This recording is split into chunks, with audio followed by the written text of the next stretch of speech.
কাঙালি দেশ, একটা কাঙালি ভিখারি দেশ। রুকো যারা, সবার করো। ওর সাথে কি কথা বলবো? বাপ তো বাপই হয়। বাপের সমস্যা হয়ে গেছে কি, বাপের থেকে ছেলে যে বেরিয়েছে, ছেলে কুলা বেরিয়ে গেছে, বেরিয়ে গেছে। এবার বাপ টাইট দেবে, বাপ বুঝেছে, এবার বাপ টাইট দেবে। আর তারপর তো এখনো আসন্ন দিন আসছে, জানুয়ারি মাসে শুধু ডোনাল্ড ট্রাম্পকে শপথটা নিতে দাও না। আর সেকুলার হিন্দু, যতদিন হিন্দু হিজড়ে ছক্কা নপুংসক হয়ে থাকবে, ততদিন হিন্দুরা মরবে। क्या बात है सर, क्या बात है सर। কিন্তু আমাদের মধ্যে কিছু পাগল কট্টর হিন্দু আছে যারা রাস্তায় আছি, আমাদের লড়াইটা আমরা বুঝে নেবো। তোমরা যদি সেই সেকুলারিজম ছেড়ে আমাদের সাথে আসতে পারো, তবেই কিন্তু তোমরা বাঁচবে, নয়তো বাদ বিচার হবে না।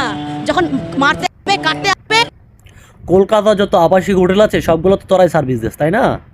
তোর হলে সেই গোবর খাওয়া, রাস্তাঘাটে হেগে গরুর গোবর খাওয়া মাথা, এর চেয়ে বেশি আর কি জানতে পারবে?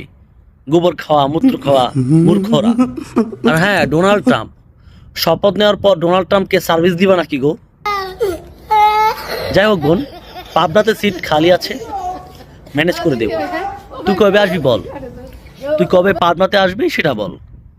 তাদের মতো মূত্র খাওয়া গো খাওয়াদের জন্য আলাদা একটা হসপিটাল আমরা বানিয়ে রাখেছি পাবনাতে, চলে আয়।